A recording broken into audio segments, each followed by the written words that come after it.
ये एक देवी जी और है, देखिए आज ये भी मिले हैं। इन्होंने सोशल मीडिया से पढ़ाई की है, कहाँ से भी की है, मुझे उनसे कोई मतलब नहीं है, लेकिन इन्होंने जो भ्रम फैलाया ना उसके विषय में मैं आप लोगों को प्रामाणिक जानकारी देना चाहता हूँ ताकि आप लोग भ्रमित ना हो। देखिए इनसे कितने लोग जुड़े हुए हैं, ठीक है। ये एस्ट्रो दीक्षित लगाती है अपने आगे। एस्ट्रो तो लगाना इनके लिए बहुत जरूरी है, लेकिन क्या नॉलेज है नहीं है पता नहीं मुझे। ज्योति दीक्षित बोलते हैं अपने आप को, और जो भी शास्त्र में है चाहे नहीं है, लेकिन अपने मन का शास्त्र इन्होंने बना रखा है, उसके मन से बस लोगों को भ्रमित करो, उनकी आस्था को ठेस पहुंचाओ। इन्होंने कहा क्या करवा चौथ सनातन धर्म का त्योहार है।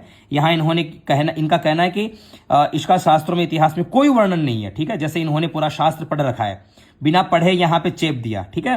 नारद पुराण में है, केवल सावित्री की कहानी से जोड़ा जाता है, वो भी गलत है, ठीक है, वो भी गलत है। यानी नारद पुराण में जो लिखा है ना वो भी इन्होंने गलत बता दिया, ठीक है, कोई बात नहीं है। लेकिन मैं यहाँ पे प्रमाण देता हूं आप लोगों को। सबसे पहले प्रमाण दूंगा, उसके बाद बात करूंगा। करक चतुर्थी व्रतम अथ कार्तिक कृष्ण चतुर्थ्याम अथवा दक्षिणे देशे आश्विन कृष्ण चतुर्थ्याम करक चतुर्थी व्रतम।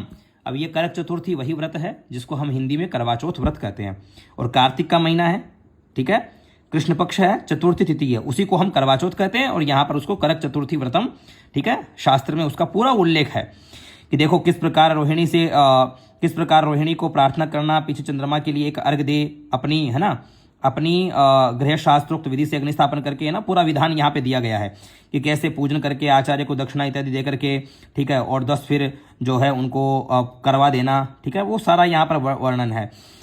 घर में धन धान्यशाली बहुत से पुत्र होते हैं। हे नृपतिवर्य, सौभाग्य एवं सुख की वृद्धि होती है। यदि इस व्रत को स्त्री करे तो उसका वैधव्य योग निवृत्त हो जाता है। कहा गया, देखो सुनो कितनी बड़ी बात कही है।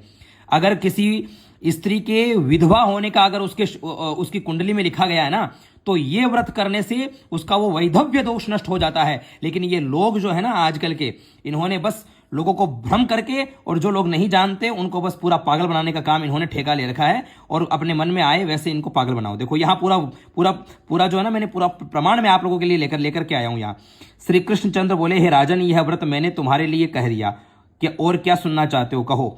इस व्रत को महात्मा ऋष्य श्रृंग के कहने से राजा दशरथ और कौशल्या ने किया था। ये देख लो, एक देवी जी कह रही थी, आज मैंने उसके ऊपर भी वीडियो बनाया। उन्होंने कहा कि मैंने कभी भी सीता माता को व्रत करते हुए नहीं देखा। जैसे आप जाकर के सीता माता के विषय में पूरी जानकारी ले रखी थी, ठीक है ना। अब देखो यहां पर क्या कहा है कि कौशल्या जी ने इस व्रत को किया, इससे चंद्रमा और ललिता, है ना, देखो